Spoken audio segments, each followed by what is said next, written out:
बिस्मिल्लाहिर्रहमानिर्रहीम। अस्सलाम वालेकुम डियर स्टूडेंट्स। उम्मीद करता हूँ आप सब लोग ठीक ठाक होंगे, खैर खैरियत से होंगे, हंसते मुस्कुराते गाते गुनगुनाते होंगे।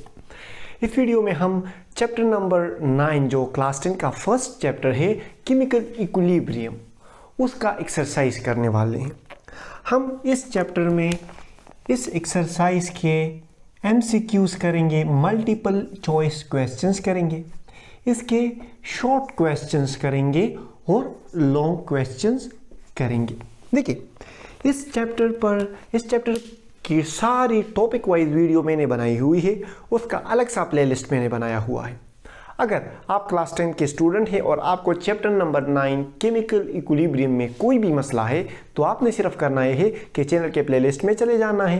प्लेलिस्ट में चले जाने के बाद आप जो केमिकल इक्विलिब्रियम का जो प्लेलिस्ट है उसमें आप चले जाएंगे, वहाँ पर आपको इस चैप्टर की सारी वीडियोस मिल जाएंगी। फिर आप आराम से जो भी मसला हो आप वो वीडियो देख सकते हैं, और अगर फिर भी समझ ना आए तो कमेंट सेक्शन में पूछ लें, हम आपकी खिदमत के लिए हाजिर हैं। अच्छा, बढ़ते हैं अपने आज की वीडियो की तरफ। ये एक्सरसाइज स्टार्ट होता है हमारे पास MCQs से।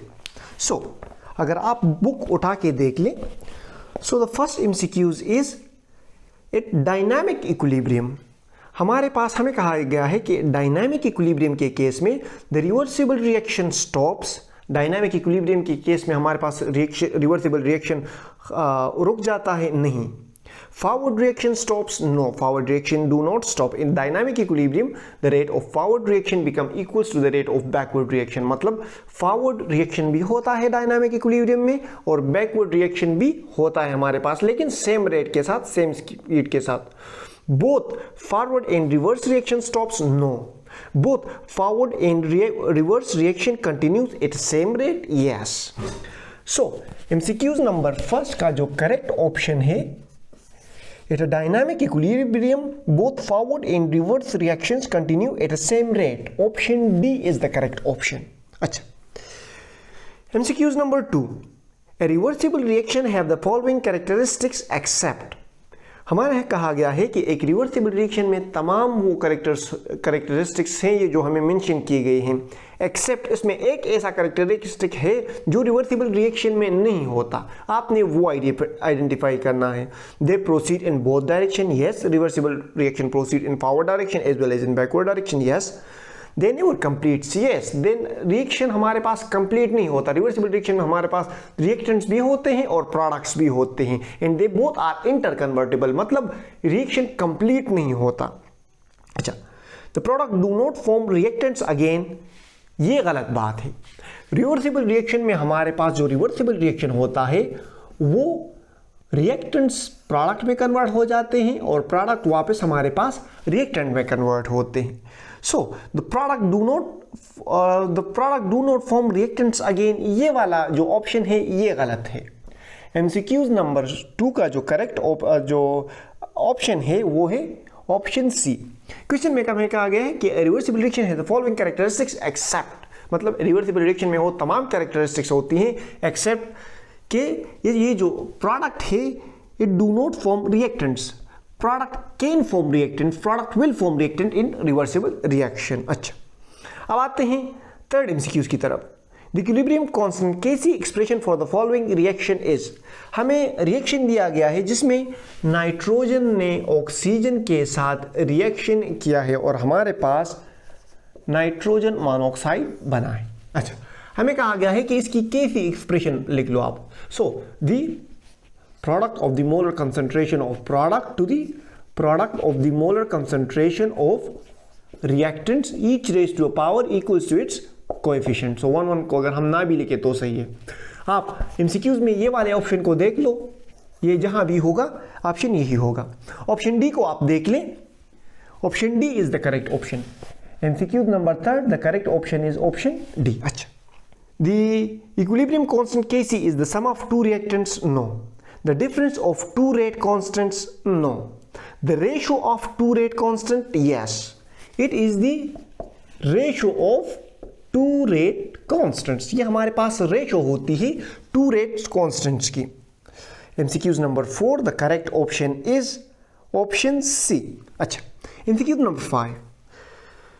When the value of Kc is very small, it shows that जब हमारे पास Kc की वैल्यू बहुत ज़्यादा कम होगी तो इसका मतलब ये है कि हमारे पास रिएक्टेंट ज़्यादा है और प्रोडक्ट कम है। रिएक्टेंट हमारे पास ज़्यादा होंगे तो इसका मतलब ये है कि रिएक्शन हमारे पास फॉरवर्ड डायरेक्शन में जाएगा।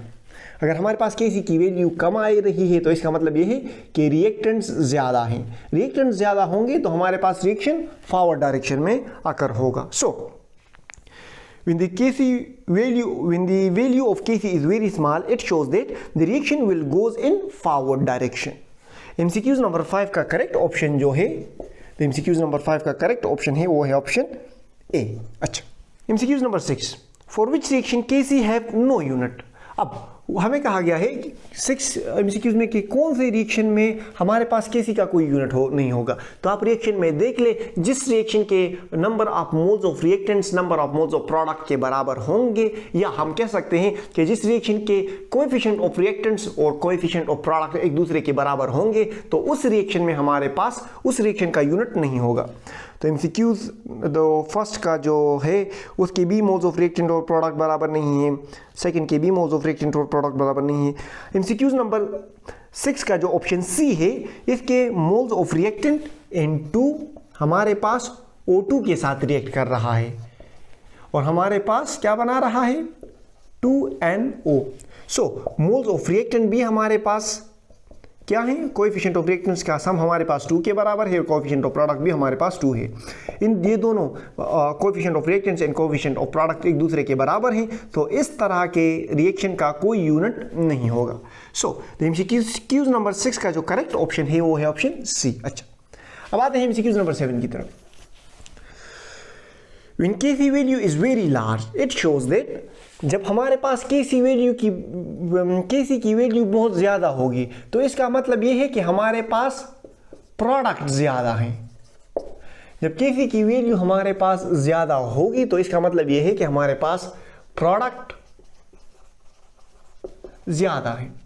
जिस रिएक्शन में मतलब प्रोडक्ट ज़्यादा होंगे, जिस रिएक्शन में प्रोडक्ट ज़्यादा होंगे तो वो रिएक्शन हमारे पास रिवर्स डायरेक्शन में अकर होगा। It will occur in reverse or in we can say that it will revert in backward direction. अच्छा, so when the value of Kc is very large, it shows that reaction is at equilibrium state. Equilibrium will never be achieved. Reaction will move in forward direction. Reaction will move in reverse direction. MCQ number 7 का जो correct option है वो है option D. MCQs will reaction will occur in reverse direction. अच्छा, what is active mass? MCQs number 8 MCQs, मैंने MCQs बोल लिया, ये बेसिकली है MCQs। अच्छा, active mass means, active mass का हमारा मतलब है concentration of reactants in and product in mole per dm cube in a dilute solution. ये जो हम एक्टिव मास यूज करते हैं, ये एक्टिव मास हमारे पास मोलर कंसंट्रेशन को शो करता है in mole per dm cube, और we can say that in mole per litre in a dilute solution. So MCQ number 8 का जो हमारे पास करेक्ट ऑप्शन है वो है ऑप्शन डी। अच्छा, MCQ नंबर 9 की तरफ आते हैं। फॉर ए रिवर्सिबल रिएक्शन, हमें एक Kc का रिएक्शन दिया गया है जिसमें हमारे पास C की पावर 4 है, C का कोएफिशिएंट 4 है और A का कोएफिशिएंट 3 है, B का कोएफिशिएंट क्या है 2 है। ये हमारे पास प्रोडक्ट है और ये हमारे पास रिएक्टेंट्स है।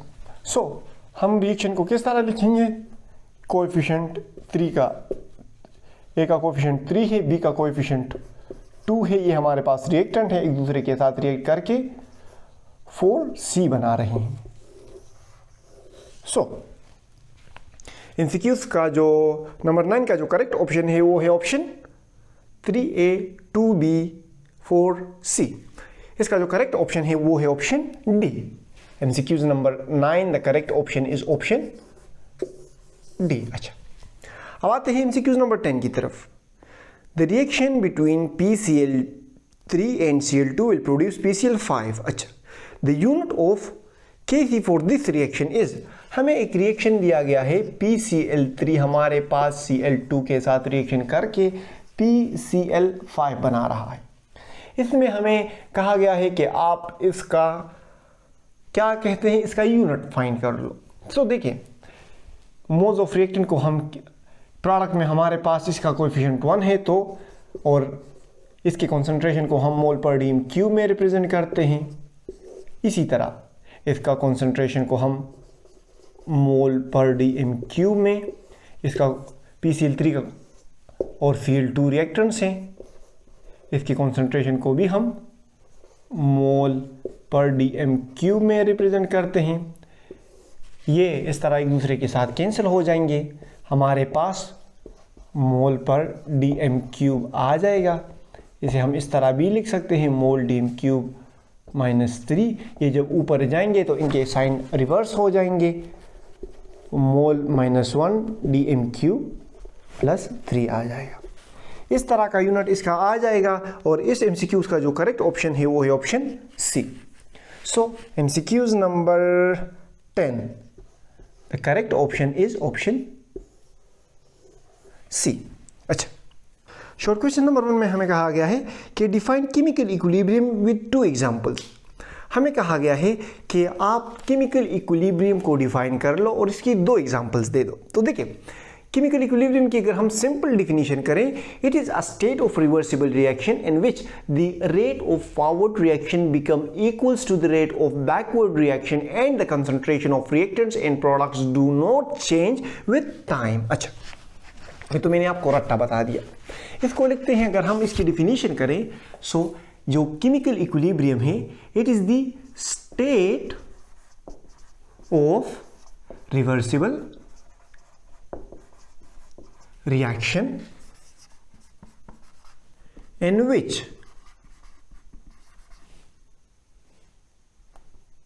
rate of forward reaction becomes equal to rate of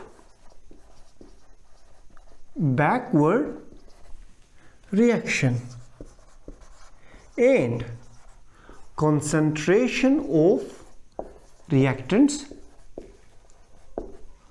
and products do not change with time is called chemical equilibrium. एक जनरल रिएक्शन है, ए और बी एक दूसरे के साथ रिएक्ट करके प्रोडक्ट सी और डी बना रहे हैं। इनिशियली हमारे पास ए और बी का कंसंट्रेशन, हमारे पास जब रिएक्शन स्टार्ट नहीं हुआ होगा तो ए और बी का कंसंट्रेशन हमारे पास मैक्सिमम होगा और सी और डी का कंसंट्रेशन हमारे पास 0 होगा। जैसे ही वक्त बढ़ता जाएगा हमारे पास फॉरवर्ड रिएक्शन होता जाएगा और हमारे पास जो ए और बी की कंसंट्रेशन है ये डिक्रीज होती जाएगी और सी और डी की कंसंट्रेशन हमारे पास इंक्रीज होती जाएगी। फिर ये सी और डी वापस एक दूसरे के साथ रिएक्ट करेंगे और ए और बी में कन्वर्ट होंगे। वक्त के साथ साथ इसकी कंसंट्रेशन डिक्रीज होती जाएगी, इसकी कंसंट्रेशन इंक्रीज होती जाएगी। एक स्टेज ऐसा आ जाएगा जब हमारे पास रेट ऑफ फॉरवर्ड रिएक्शन हमारे पास रेट ऑफ रिवर्स रिएक्शन के बराबर हो जाएगा। इस स्टेज पर ना ए और बी की कंसंट्रेशन चेंज होगी और ना सी और डी की कंसंट्रेशन चेंज होगी। इस स्टेज पर जहां पर हमारे पास rate of forward reaction rate of reverse reaction के बराबर हो जाए और हमारे पास ना रिएक्टेंट के कंसंट्रेशन में चेंज आ रहा है और ना प्रोडक्ट की कंसंट्रेशन में चेंज आ रहा है, इस स्टेज पर जो इक्विलिब्रियम इस्टेब्लिश हो रहा है उसे हम केमिकल इक्विलिब्रियम या डायनामिक इक्विलिब्रियम भी कह सकते हैं। So it is a state of a reversible reaction in which the rate of forward reaction become equals to the rate of backward reaction in the concentration of reactants in products do not change with time. ये हो गई इसकी definition. अच्छा, अब आते हैं, let's suppose hydrogen iodine के साथ रिएक्ट कर रहा है और हमारे पास हाइड्रोजन आयोडाइड बना रहा है। यही हाइड्रोजन और आयोडाइड हमारे पास रिवर्स डायरेक्शन में रिएक्शन करके वापस H2 और I2 में कन्वर्ट हो सकते हैं। इसकी एक एग्जांपल हो गई। दूसरी एग्जांपल हम इसकी अमोनिया वाली दे देते हैं। नाइट्रोजन N2 हमारे पास 3H2 के साथ रिएक्ट कर रहा है। हमारे पास क्या बना रहा है? 2NH3 और यही वापस रिवर्स डायरेक्शन में अकर हो रहा है। सो इसकी एग्जांपल नंबर 1 हो गई और इसकी एग्जांपल नंबर 2 हो गई। हमने पहला एमसीक्यू शॉर्ट क्वेश्चन कर लिया। अच्छा, short question number 2, how would you identify the dynamic equilibrium is establish. अच्छा, हमें किस तरह पता चलेगा कि डायनामिक इक्विलिब्रियम एस्टैब्लिश हो चुका है? तो देखिए, जिस तरह मैंने आपको बताया कि डायनामिक इक्विलिब्रियम में हमारे पास जब एक रिएक्शन में rate of forward reaction rate of reverse reaction के बराबर हो जाए और हमारे पास ना रिएक्टेंट्स के कॉन्सेंट्रेशन में चेंज आ रहा हो और ना प्रोडक्ट के कॉन्सेंट्रेशन में चेंज आ रहा हो, तो इस स्टेज पर हमारे पास एक डायनामिक इक्विलिब्रियम एस्टेब्लिश हो जाएगा। सही है। अच्छा, अब डिफरेंट इंस्ट्रूमेंटल मेथड्स भी हैं जिसे हमें पता चल जाता है, different physical and chemical methods हैं जिसे हमें पता चल जाता है, जिसे हम आइडेंटिफाई कर सकते हैं डायनामिक इक्विलिब्रियम को। So there are different chemical reaction where we can identify dynamic equilibrium. Dynamic MCQ number short question number 2 का आंसर ये है। शॉर्ट क्वेश्चन नंबर 2 हो गया। शॉर्ट क्वेश्चन नंबर 2 जो केमिकल इक्विलिब्रियम है या हम इसे डायनामिक इक्विलिब्रियम भी कह सकते हैं, इसमें यह होगा कि रेट ऑफ फॉरवर्ड रिएक्शन हमारे पास रेट ऑफ रिवर्स रिएक्शन के बराबर हो जाएगा और हमारे पास concentration of reactants and products में चेंज नहीं आएगा। सो इस तरह की रिएक्शन को हम डायनामिक इक्विलिब्रियम कहेंगे। सही है। अच्छा, अब इसे हम different physical and chemical methods भी हैं, डिफरेंट फिजिकल और केमिकल मेथड्स भी हैं जिसे हम डायनामिक इक्विलिब्रियम का अंदाजा लगा सकते हैं। Chemical methods such as titration हो गया। ये हमारे पास ऐसा केमिकल मेथड्स है जिसे हम डायनामिक इक्विलिब्रियम का अंदाजा लगा सकते हैं। और फिजिकल मेथड में हमारे पास मौजूद है रिफ्रैक्टरोमेट्री, पोलैरियोमेट्री एंड स्पेक्ट्रोफोटोमेट्री। देखिए, इसमें डिटेल में जाना बहुत ही ये ऐसे ब्रॉड टॉपिक्स हैं जिसपे अलग अलग से चैप्टर्स हैं। सही है। सो सिर्फ आप इसके नाम को नोट कर लो कि फिजिकल मेथड्स में हमारे पास रिफ्रैक्टरोमेट्री, पोलैरियोमेट्री, स्पेक्ट्रोफोटोमेट्री हैं और केमिकल मेथड्स में हमारे पास टाइट्रेशन एक ऐसा मेथड है जिससे हम डायनामिक इक्विलिब्रियम का अंदाजा लगा सकते हैं। शॉर्ट क्वेश्चन नंबर 3 में हमें कहा गया है compare the different macroscopic characteristics of forward and reverse reaction. हमें कहा गया है कि डिफरेंट मैक्रोस्कोपिक कैरेक्टरिस्टिक्स आप कंपेयर करो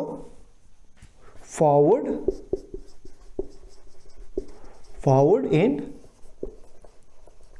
रिवर्स रिएक्शन के। सही है। अच्छा, so the first one is that forward reaction is based on the conversion of reactants to products per unit time, and reverse reaction is based on conversion of product back to reactant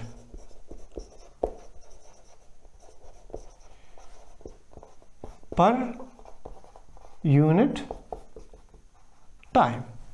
So जो forward reaction होगा उसमें हमारे पास reactants product में convert होंगे और backward reaction में हमारे पास प्रोडक्ट वापस हमारे पास रिएक्टेंट्स में कन्वर्ट होंगे।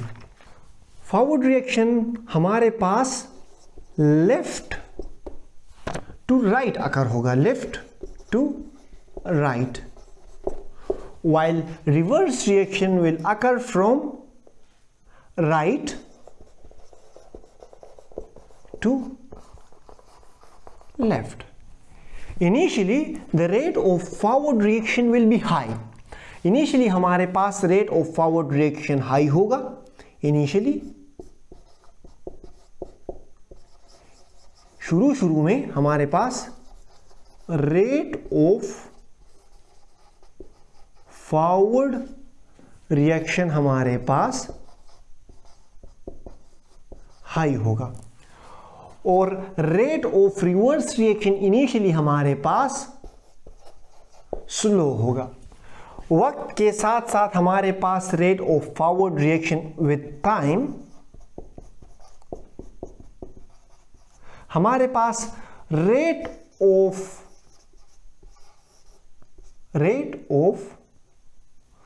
Forward reaction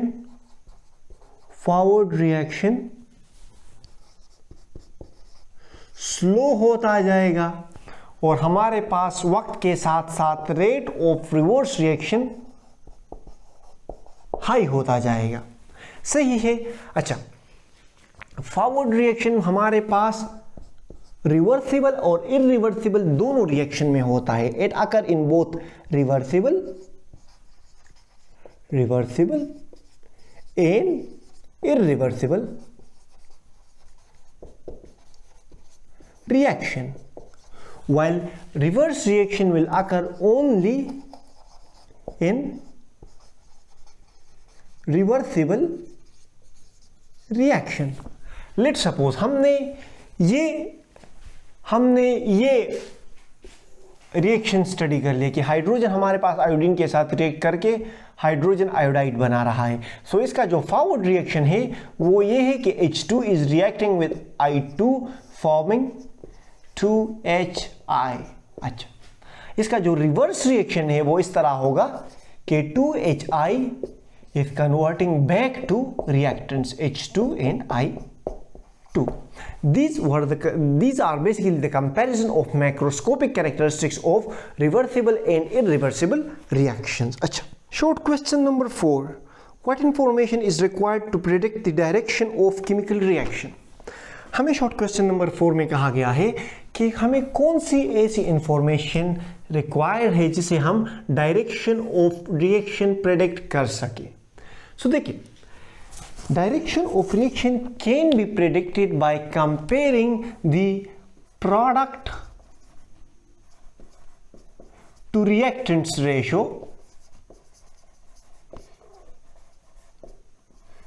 Direction of reaction can be predicted by comparing the concentration of product to reactants ratio with a state that has already achieved equilibrium, with a system that has already achieved equilibrium.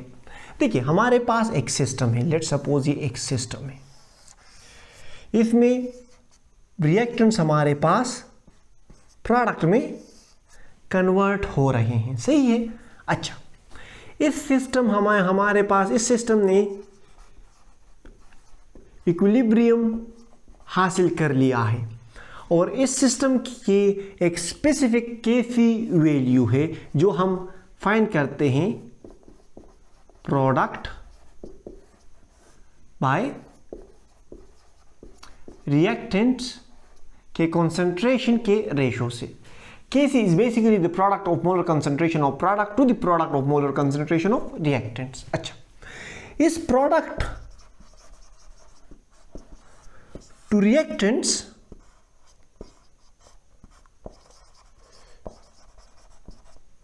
concentration का जो ratio है इससे हम basically reaction coefficient कहते हैं। सही है। अब ये दूसरा सिस्टम है हमारे पास, ये हमारे पास इक्विलिब्रियम में है, जबकि ये सिस्टम हमारे पास इक्विलिब्रियम में नहीं है, रिएक्टेंट प्रोडक्ट में कन्वर्ट हो रहा है और प्रोडक्ट वापस रिएक्टेंट में कन्वर्ट हो रहा है, सही है। अच्छा, ये वाला सिस्टम अभी हमारे पास इक्विलिब्रियम में नहीं है। इसकी प्रोडक्ट टू रिएक्टेंट्स का जो कंसंट्रेशन की जो रेशो है, इसे हम QC रिएक्शन कोशेंट से रिप्रेजेंट करेंगे। अब इसके QC की वैल्यू को इस Kc वैल्यू से कंपेयर करके हम इस रिएक्शन का जो डायरेक्शन है वो प्रेडिक्ट कर सकते हैं। लेट्स सपोज QC हमारे पास, केस नंबर फर्स्ट को, QC हमारे पास Kc से हाई है। QC हमारे पास Kc से हाई है, तो इसका मतलब ये है कि इस सिस्टम में हमारे पास प्रोडक्ट की कंसंट्रेशन ज़्यादा है और रिएक्टेंट्स की कंसंट्रेशन कम है। इसका मतलब ये है कि प्रोडक्ट की कंसंट्रेशन ज़्यादा होगी तभी हमारे पास QC ज़्यादा आएगा ना। जब प्रोडक्ट की कंसंट्रेशन ज़्यादा होगी तो सिस्टम इक्विलिब्रियम हासिल करने के लिए रिवर्स डायरेक्शन में जाएगा। It will occur in reverse direction. अच्छा, अब अगर QC की वैल्यू Kc से कम है, अब क्या होगा? देखिए, QC की वैल्यू Kc से तब कम आएगी जब रिएक्टेंट्स ज्यादा होंगे। जब रिएक्टेंट्स ज्यादा होंगे तब भी हमारे पास QC की वैल्यू Kc से कम आएगी। मतलब इसका मतलब यह है कि Kc की वैल्यू जब QC की वैल्यू Kc से कम है, तो इसका मतलब यह है कि जो रिएक्टेंट्स की कॉन्सेंट्रेशन है वो हाई है। अब रिएक्टेंट्स की कॉन्सेंट्रेशन हाई है तो इसका मतलब ये है कि रिएक्शन हमारे पास फॉरवर्ड डायरेक्शन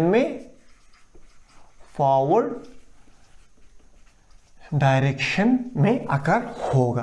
अब सिस्टम हमारे पास फॉरवर्ड डायरेक्शन और रिवर्स डायरेक्शन जो भी है अकर हो गया, वक्त के साथ साथ थोड़ा वक्त गुजर गया और हमारे पास थोड़ी देर बाद QC की वैल्यू Kc के बराबर आ गई। अब इस स्टेज पर इस सिस्टम ने भी इक्विलिब्रियम हासिल कर लिया। हम कह सकते हैं कि जब QC Kc के बराबर हो जाए तब system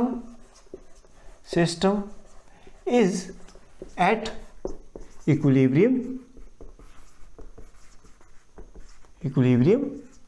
state.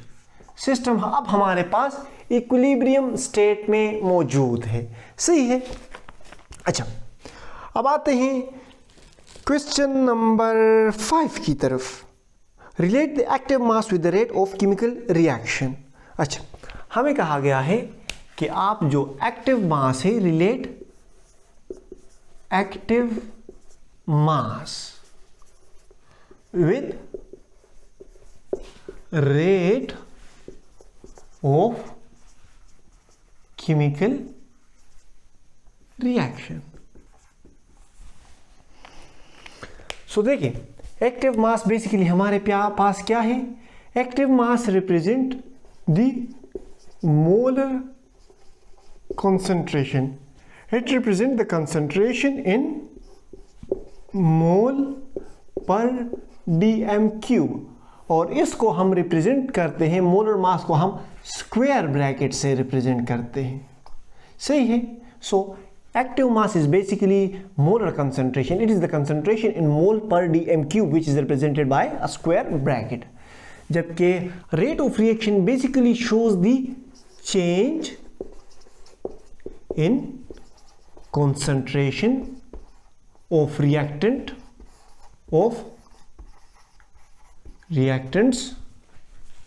and products per unit time. So rate of reaction जो हमारे पास है, it represent the concentration of reactants and products per unit time. मतलब वक्त के साथ साथ हमारे पास रिएक्टेंट और प्रोडक्ट में किस स्पीड से चेंज आ रहा है वो हमारे पास रेट ऑफ रिएक्शन शो करता है। Rate of reaction basically shows the change in concentration. Reactant और प्रोडक्ट का जो कंसंट्रेशन है वो किस स्पीड से चेंज हो रहा है। The rate of reaction can be defined as the change in concentration of reactants and products per unit time is called rate of reaction. Rate of reaction और एक्टिव मास को हमारे पास पहले से ही इन दोनों के दरमियान रिलेशन हम शो करते हैं लॉ ऑफ मास एक्शन के through. Law of mass action rate of chemical reaction और एक्टिव मास के दरमियान रिलेशन शो करता है. लॉ ऑफ मास एक्शन हमारे पास पीटर वेज और गोल्डबर्ग है, उन्होंने पेश की थी. लॉ ऑफ मास एक्शन हमें कहता है कि the rate of reaction is directly proportional to the product of the concentration of reacting substances. Rate of reaction law of mass action हमारे पास, लेट्स सपोज ए और बी एक दूसरे के साथ रिएक्ट कर रहे हैं. सो एक प्रोडक्ट सी बन रहा है. So the rate of forward reaction हमारे पास लॉ ऑफ मास एक्शन के मुताबिक क्या है? लॉ ऑफ मास एक्शन के मुताबिक the rate of reaction is directly proportional to the product of the molar concentration, molar concentration basically हमारे पास active mass है. मोलर कंसंट्रेशन हमारे पास एक्टिव मास को शो कर रहा है. So according to law of mass action the rate of forward reaction is directly proportional to the molar concentration of reacting substances. Rate of forward reaction is directly proportional to the product of the molar concentration of reacting substances. A और B reacting substances है. So it is the product of the molar concentration of reacting substances. Molar concentration को हम क्या कहते हैं? Active mass कहते हैं. सो इसके दरमियान जो रिलेशन है वो हमारे पास जो रेट है इसको K से रिप्रेजेंट कर लेंगे, A और B. So the rate of reaction is directly proportional to the product of the molar concentration of reacting substances. इसी तरह हम रिलेशन रिप्रेजेंट करते हैं एक्टिव मास और रेट ऑफ रिएक्शन का. सही है, सिंपल सी बात है. एक्टिव मास और रेट ऑफ रिएक्शन के दरमियान हमारे पास रिलेशन शो किया है लॉ ऑफ मास एक्शन ने, जो कि पीटर वेज और सीम गोल्डबर्ग ने प्रेजेंट की थी. आई होप मैंने आपके क्वेश्चन का आंसर क्लियर कर दिया होगा. अभी भी क्लियर नहीं हुआ तो कमेंट सेक्शन में पूछ लें, हम आपकी खिदमत के लिए हाजिर हैं. इसे साफ करते हैं और आगे बढ़ते हैं. Question number 6. At equilibrium, a mixture of nitrogen, hydrogen and ammonia gas at 500 degrees centigrade is determined to consist of 0.602 mole per dm cube of nitrogen, 0.420 mole dm cube of hydrogen and 0.133 mole per dm cube of ammonia. What is the equilibrium constant for the reaction at this temperature? हमें कहा गया है, हमें एक reaction दिया गया है. N2 हमारे पास 3H2 के साथ रिएक्शन कर रहा है, हमारे पास 2NH3 बना रहा है. हमें कहा गया है कि इसका जो नाइट्रोजन का जो कंसंट्रेशन है वो 0.602 है, हाइड्रोजन का 0.420 है. मोल पर डीएम क्यूब में हम इस कंसंट्रेशन को रिप्रेजेंट करते हैं, और अमोनिया का 0.113 मोल डी पर डीएम क्यूब है. अब हमें कहा गया है कि आप इसकी Kc वैल्यू फाइंड करो. सो Kc value is the product of the molar concentration of product जो कि 0.113 मोल पर डीएम क्यूब, या मोल पर डीएम क्यूब को हम मोल -3 से भी, डीएम क्यूब पावर -3 से भी रिप्रेजेंट करते हैं. इसका कोएफिशिएंट 2 है. It is the product of molar concentration of product to the product of the molar concentration of reactant. इसके यूनिट को हम मोल डीएम क्यूब -3 से रिप्रेजेंट करेंगे. इसके कंसंट्रेशन को भी हम 420 मोल डीएम क्यूब -3 से. अच्छा, Kc is basically the product of molar concentration of product to the product of molar concentration of reactant, each raised to a power equals to its coefficient. Each raised to a power equals to its coefficient. सही है. अच्छा, 1 को अगर हम यहाँ ना भी लिखे तो भी चलेगा. सही है. अच्छा, जहाँ पर कुछ नहीं होता वहाँ पर 1 होता है, बस ये आप याद रख लो.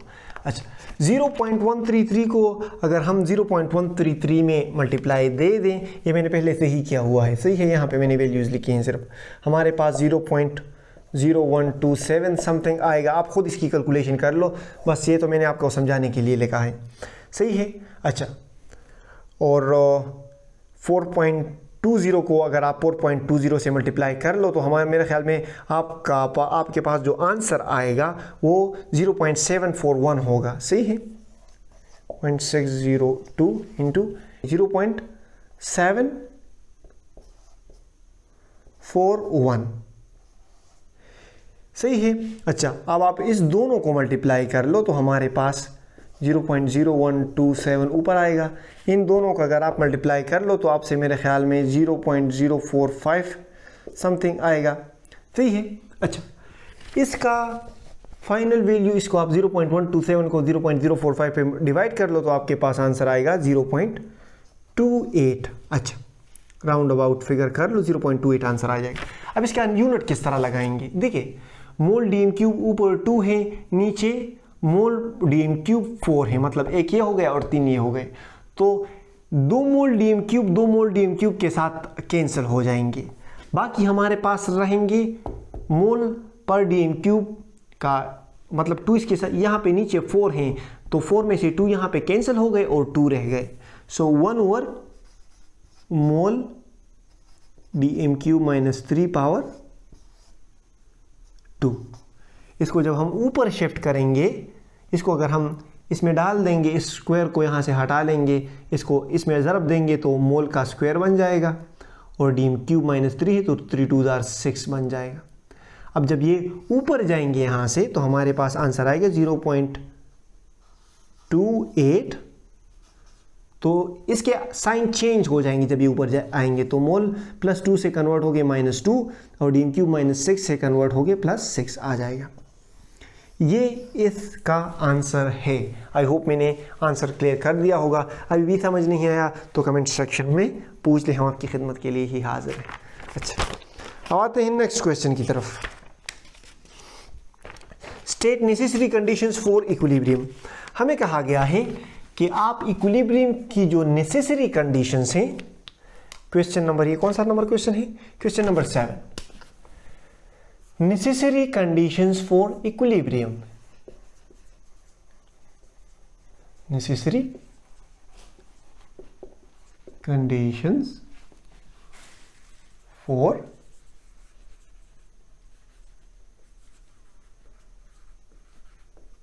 equilibrium, सही है। नेसेसरी कंडीशंस फॉर इक्विलिब्रियम जो हमारे पास हैं वो कुछ इस तरह हैं कि जो हमारे पास सिस्टम है, the first in main necessary condition for equilibrium is that system must be closed. System को क्लोज होना पड़ेगा मेरी जान। अगर सिस्टम ओपन होगा तो हमारे पास जो प्रोडक्ट बन रहे हैं या तो ये इन्वायरमेंट में एक्सकेप हो जाएंगे या ये इन्वायरमेंट वाले गैसेस के साथ रिएक्ट करके किसी और चीज़ में कन्वर्ट हो जाएंगे।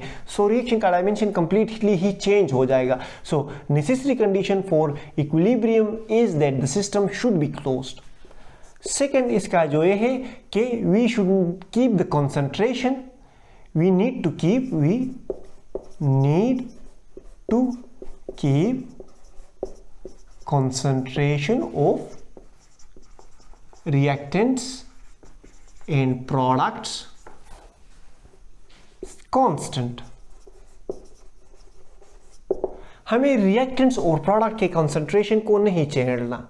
हमारे पास एक रिएक्शन इक्विलिब्रियम में आ गया है, रिएक्टेंट प्रोडक्ट में और प्रोडक्ट वापस रिएक्टेंट में कन्वर्ट हो रहे हैं, तो हमारे पास हमने करना ये है कि हमने ना रिएक्टेंट के कंसंट्रेशन को छेड़ना है ना प्रोडक्ट के कंसंट्रेशन को। अगर हम मजीद रिएक्टेंट्स डालेंगे तो रिएक्टेंट्स की कंसंट्रेशन ज़्यादा होगी और रिएक्शन इक्विलिब्रियम कंडीशन डिस्टर्ब हो गए, फॉरवर्ड रिएक्शन में जाएगा। अब अगर हम यहाँ से प्रोडक्ट वाले मॉलिक्यूल डाल दें तो प्रोडक्ट की कंसंट्रेशन ज़्यादा हो जाएगी और रिएक्शन रिवर्स डायरेक्शन में आ जाएगा और इक्विलिब्रियम की कंडीशन इक्विलिब्रियम जो कंडीशन है वो डिस्टर्ब हो जाएगी। सबसे पहले हमने सिस्टम को क्लोज रखना है। दूसरा, हमने कंसंट्रेशन ऑफ रिएक्टेंट और प्रोडक्ट को नहीं छेड़ना। तीसरा ये है कि रिएक्शन का जो टेम्परेचर होगा इक्विलिब्रियम कंडीशन में वो हमारे पास कांस्टेंट होगा। सही है। लेट्स सपोज अगर कोई रिएक्शन फॉरवर्ड में एक्सोथर्मिक है तो वो बैकवर्ड में एंडोथर्मिक होगा। अगर कोई रिएक्शन फॉरवर्ड में एंडोथर्मिक है तो वो बैकवर्ड में एक्सोथर्मिक होगा। लेट्स सपोज हम एग्जांपल ले लेते हैं यहाँ पर यहाँ इस रिएक्शन की हमारे पास लेट्स सपोज ये रिएक्शन फॉरवर्ड में एक्सोथर्मिक है, मतलब हीट रिलीज कर रहा है, तो बैकवर्ड में ये हमारे पास एंडोथर्मिक होगा। लेट्स सपोज अगर ये रिएक्शन से प्रोडक्ट में कन्वर्ट होके 2 डिग्री सेंटीग्रेड टेम्परेचर इंक्रीज कर रहा है, सो प्रोडक्ट से जो वापस रिएक्टेंट में कन्वर्ट होगा तो वो 2 डिग्री सेंटीग्रेड ऑब्जर्व करेगा। तो जो हमारे पास सिस्टम का जो टेम्परेचर है वो हमारे पास कांस्टेंट रहेगा। अब अगर हम इस सिस्टम के टेम्परेचर को चेंज करेंगे, हम टेम्परेचर या बढ़ाएंगे या कम करेंगे, तो हमारे पास रिएक्शन का जो इक्विलिब्रियम कंडीशन है वो डिस्टर्ब हो जाएगी। So we can say that we need to keep temperature should be constant. अच्छा, दूसरा, स्पेशली गैसेस के केस में हमने प्रेशर एंड वॉल्यूम को भी हमने नहीं छेड़ना। Pressure and volume should be keep constant to, should be kept constant. हमारे पास जो प्रोडक्ट और जो प्रेशर और वॉल्यूम की जो प्रेशर और वॉल्यूम है इसको भी हमने इक्विलिब्रियम की कंडीशन में नहीं छेड़ना। स्पेशली गैसेस पर प्रेशर और वॉल्यूम का बहुत ही ज़्यादा असर पड़ता है। सो स्पेशली गैसेस के केस में तो हमने प्रेशर और वॉल्यूम को बिल्कुल ही नहीं छेड़ना। अगर हम इसे चेंज करेंगे तो हमारे पास इक्विलिब्रियम डिस्टर्ब होगा। तीसरी बड़ी बात यह कि हमारे पास जो कैटलिस्ट होते हैं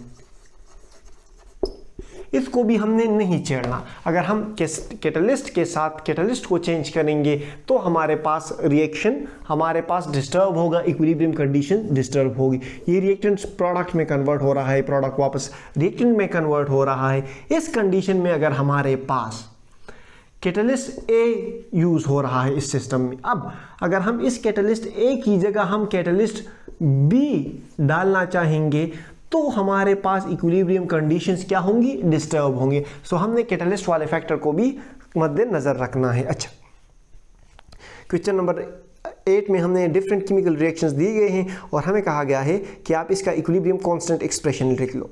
सो केसी का एक्सप्रेशन तो सिंपल है, इस पहले 2 का मैं लिख लेता हूँ, तीसरा आप लिख लेंगे। सही है, आप भी थोड़ा वो कर लो, क्या कहते हैं उसे, थोड़ी मेहनत कर लो। Write equilibrium constant expression for following reaction. The first reaction is that nitrogen is reacting with hydrogen forming and 2NH3. So हमारे पास ये वाला रिएक्शन है वो नाइट्रोजन और हाइड्रोजन वाला।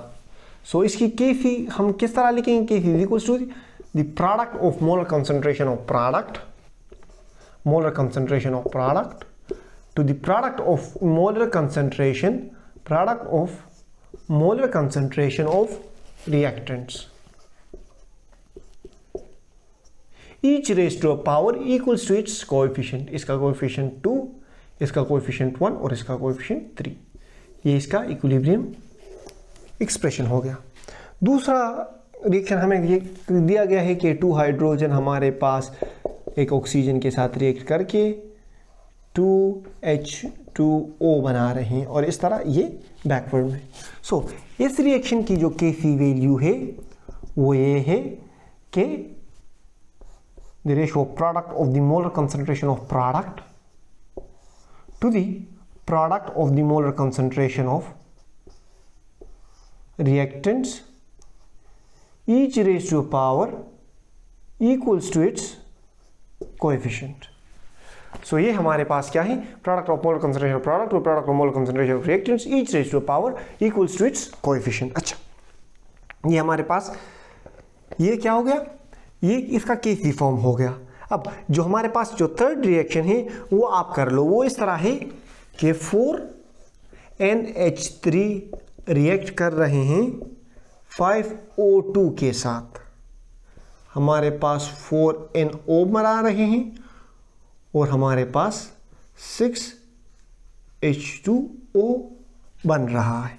सही है। सो इसकी Kc वैल्यू आप मुझे बताओ, बस सिर्फ कमेंट में डन लिख लो कि हमने कर दिया।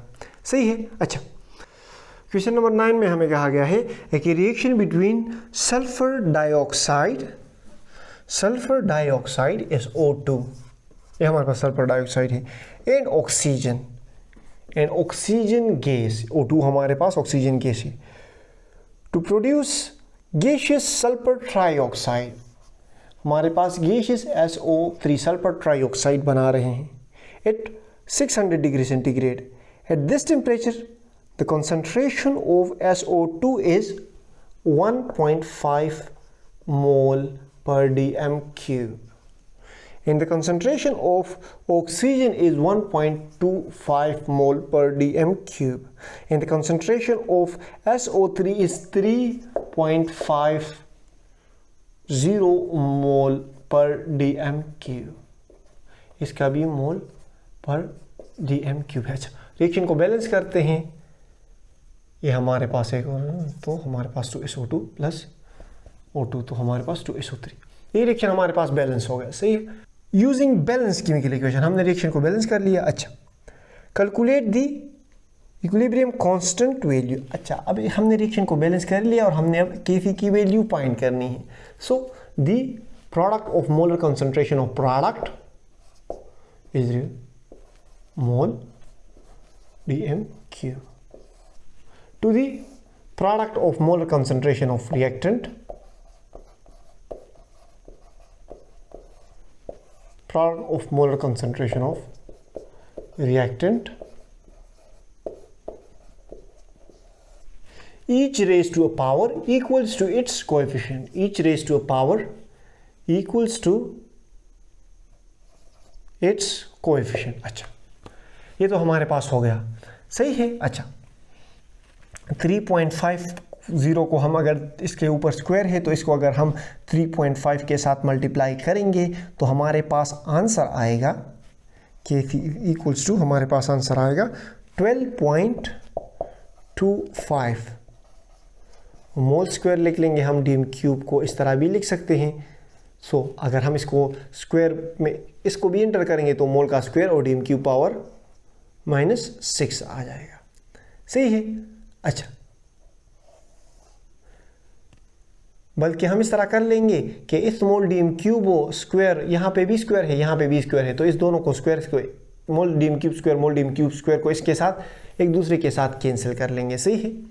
1.5 का अगर हम स्क्वायर लेंगे तो हमारे पास आएगा 2.25 मोल डीएम क्यूब, तो मोल डीएम क्यूब स्क्वायर के साथ कैंसिल हो गया।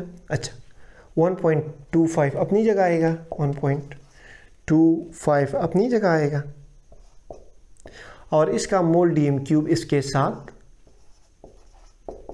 आएगा। सही है। अच्छा, इसको 1.25 को अगर हम 2.25 से मल्टीप्लाई करेंगे, Kc इक्वल्स टू 12.25, इसको अगर हम इसके साथ मल्टीप्लाई करेंगे तो हमारे पास 2.8125 समथिंग आंसर आएगा, मोल dm क्यूब -3।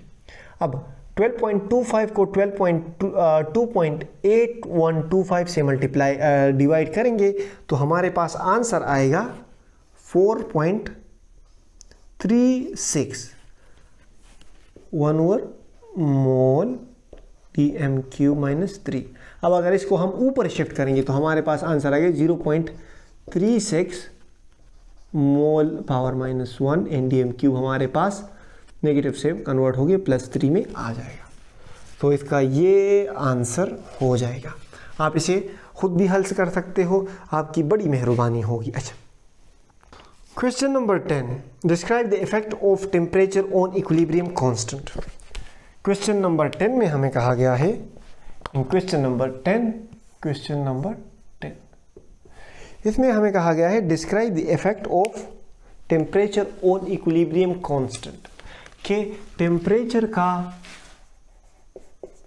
इक्विलिब्रियम कांस्टेंट के साथ क्या रिलेशन है, इसके साथ क्या इम्पैक्ट है। तो देखिए, Kc हमारे पास वो वैल्यू होती है किसी सिस्टम की जब वो हमारे पास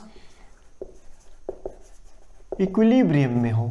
Kc is basically the ratio of product of the molar concentration of product to the product of molar concentration of reactants each raised to a power equals to its coefficient at equilibrium. Kc हमारे पास equilibrium में होता है. सही है. अच्छा, Kc की value हमारे पास जब भी होती है हम इक्विलिब्रियम कंडीशन में स्टडी करते हैं. सही है.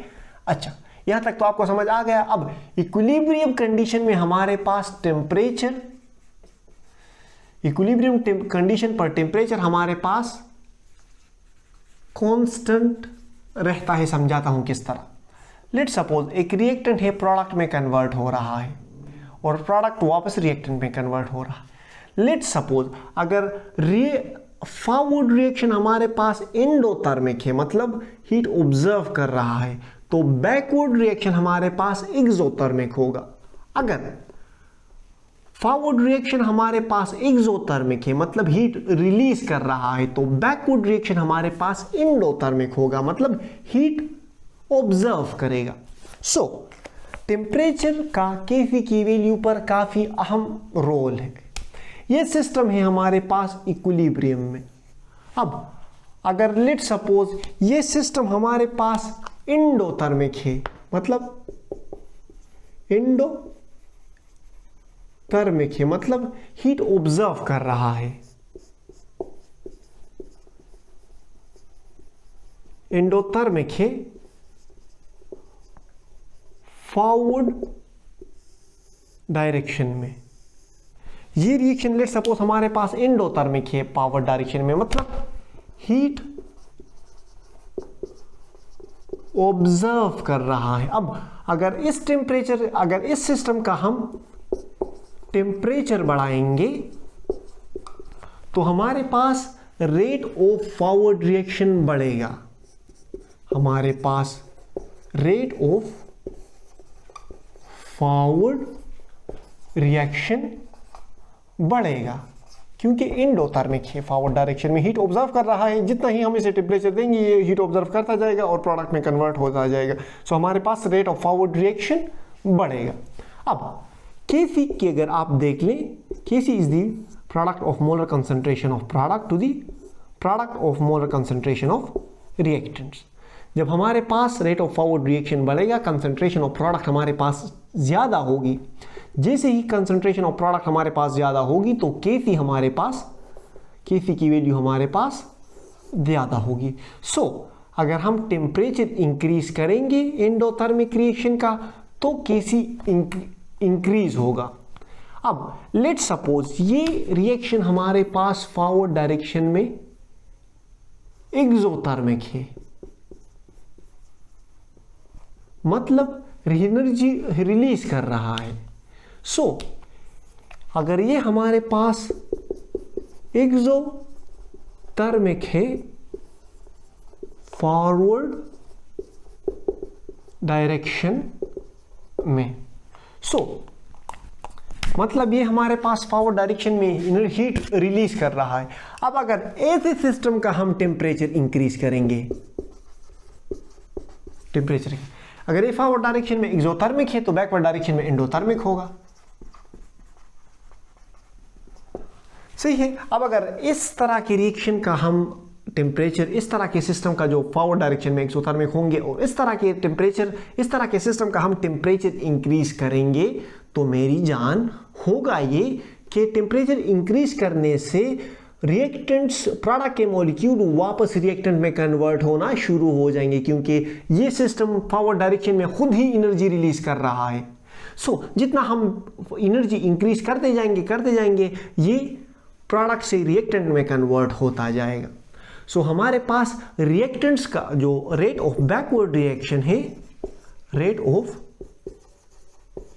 बैकवर्ड रिएक्शन और रेट ऑफ रिवर्स रिएक्शन है, rate of backward reaction will, rate of backward reaction हमारे पास इंक्रीज होगा. अब रेट ऑफ बैकवर्ड रिएक्शन हमारे पास इंक्रीज होगा तो हमारे पास रिएक्टेंट्स की कॉन्सेंट्रेशन क्या होगी, रिएक्टेंट्स की कॉन्सेंट्रेशन बढ़ेगी। अब अगर हमारे पास रिएक्टेंट्स की प्रोडक्ट की कॉन्सेंट्रेशन कम हो रही है और रिएक्टेंट्स की कॉन्सेंट्रेशन बढ़ रही है, तो इसका मतलब ये है कि जब हम छोटे नंबर को बड़े नंबर पर डिवाइड करेंगे तो Kc की वैल्यू क्या आएगी, स्मॉल आएगी। Kc हमारे पास क्या होगा, डिक्रीज होगा। So if we increase the temperature of an exothermic of such a system which is exothermic in forward direction, increasing temperature of such system will cause Kc value to decrease. I hope मैंने आपका answer clear कर दिया होगा। आपको Kc की value और temperature के दरमियान जो रिलेशन है वो समझ आ गया होगा। अभी भी समझ नहीं आया तो कमेंट सेक्शन कहीं नहीं गया हुआ, बस सिर्फ आपने सब्सक्राइब वाला बटन दबाना है, सही है। अच्छा, लॉन्ग क्वेश्चन नंबर, अब लॉन्ग क्वेश्चंस की तरफ आते हैं। सबसे पहले लॉन्ग क्वेश्चन में हमें कहा गया है कि SO2 डिकम्पोज हो रहा है, SO3 डिकम्पोज हो रहा है, हमारे पास SO3 डिकम्पोज हो रहा है SO2 और O2 में। तो इसको जब हम बैलेंस करेंगे तो रिएक्शन कुछ इस तरह आएगा। इसको हमने बैलेंस किया तो सही होगा। ये अगर फॉरवर्ड डायरेक्शन में इस तरह है तो रिवर्स डायरेक्शन में इस तरह होगा। हमें कहा गया है कि इसका केमिकल इक्वेशन लिख लो। बिल्कुल, इसका केमिकल इक्वेशन हमने लिख लिया। SO3 डिकम्पोज हो रहा है SO2 और O2 में। हमने जो यहाँ पे मॉलिक्यूल्स ऑफ रिएक्टेंट्स और मॉलिक्यूल्स एटम्स ऑफ रिएक्टेंट्स और एटम्स ऑफ प्रोडक्ट बराबर करने के लिए हमने इक्वेशन को बैलेंस कर दिया और ये है इसका केमिकल इक्वेशन। अच्छा, Kc एक्सप्रेशन दूसरा हमें कहा गया है कि इसका Kc एक्सप्रेशन लिख लो। So the Kc expression is the product of the molar concentration of product of the molar concentration of product to the product of molar concentration of reactants each raised to a power equals to its coefficient। ये इसकी Kc expression हो गया। अब हमें कहा गया है कि इसके यूनिट को आप डिराइव कर लो। इसका यूनिट हम इस तरह डिराइव करेंगे कि ये जो स्क्वायर ब्रैकेट है ये कॉन्सेंट्रेशन को शो कर रहे हैं मोल पर dm क्यूब के फॉर्म में, सही है। इसके ऊपर 2 है, मोल dm क्यूब इसके ऊपर 1 है एंड मोल dm क्यूब इसके ऊपर -3 है। इसको भी हम स्क्वायर लिख लेंगे। इसको हम इससे कट करेंगे, square mole dm cube square के से कैंसिल होगा। इसका यूनिट आएगा हमारे पास मोल पर dm क्यूब। इसे हम इस तरह भी लिख सकते हैं और इसे हम मोल पर dm क्यूब इस तरह भी लिख सकते हैं। ये हो गया इसका पहला आंसर। अच्छा, describe the equilibrium state with the help of graph and example. इस पर मैंने तकरीबन दूसरी वीडियो है इस चैप्टर में या तीसरी वीडियो है वो मैंने इस पर बनाई हुई है। अच्छा, define law of mass action, इस पर एक डिटेल वीडियो पड़ी हुई है। Derive an expression for equilibrium constant and explain its unit, इस पर भी बहुत अच्छी सी डिटेल सी वीडियो बनाई हुई है।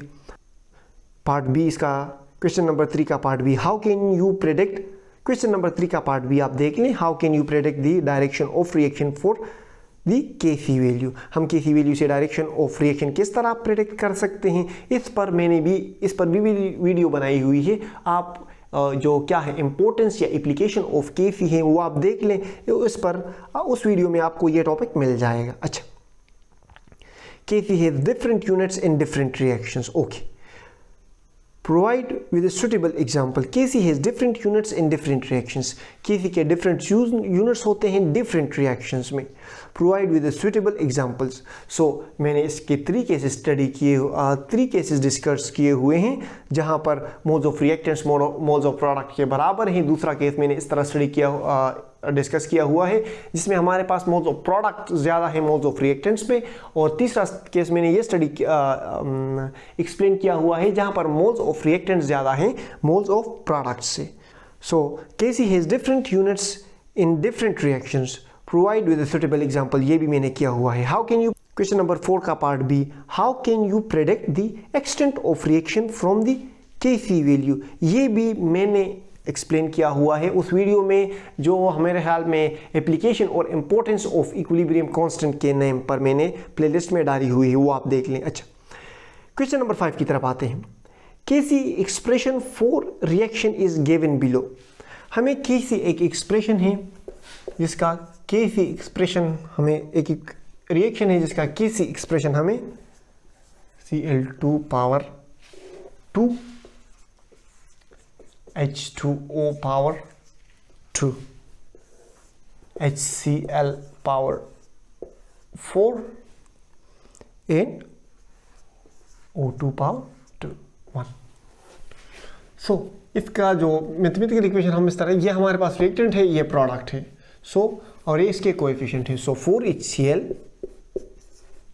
Plus 1O2 is going to react with each other and form 2Cl2 plus 2H2O।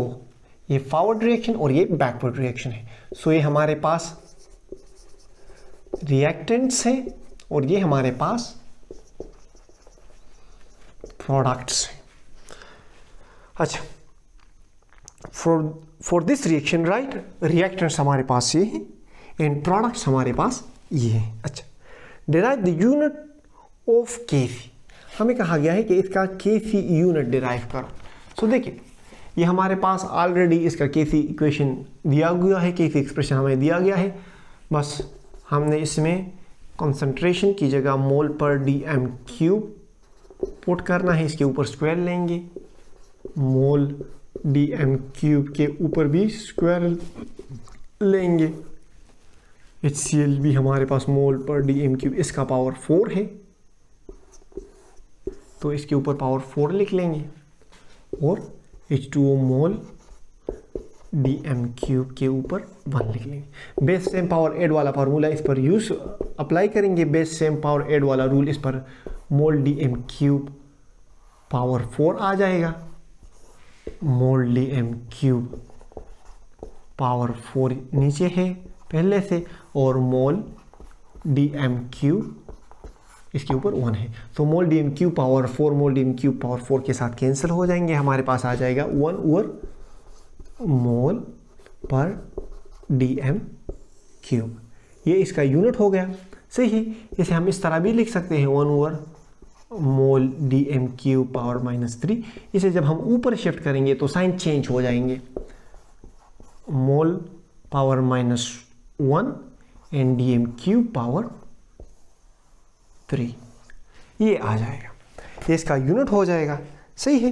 अच्छा, explain the importance of equilibrium constant, support your answer with example and reason.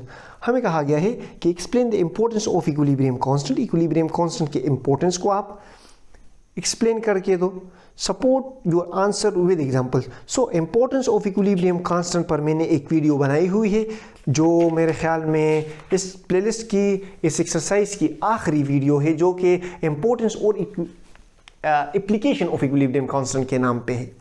वो भी मैंने बड़ी डिटेल से एक्सप्लेन की हुई है। उस प्लेलिस्ट का लिंक भी मैं आपको वीडियो के डिस्क्रिप्शन में दे दूंगा। बस सिर्फ आपने ये करना है कि मुझे दुआओं में याद रखना है, आपने हंसते मुस्कुराते रहना है, आपने बिल्कुल टेंशन नहीं लेनी। सब कुछ इजी और इजी से इजी तरीके से सब कुछ हो सकता है, रिलैक्स माइंड से सब कुछ हो सकता है। एग्ज़ाम की अच्छे से तैयारी करो, हमें अपनी दुआओं में याद रखो। सब्सक्राइब करना ना भूलें, सब्सक्राइब करना ना भूलें, बेल आइकन भी दबा दें ताकि आपको नोटिफिकेशन आती रहे। बाकी हंसते रहें, मुस्कुराते रहें, दिलों का ख्याल रखें, खुशियाँ बांटें। अल्लाह हाफिज़।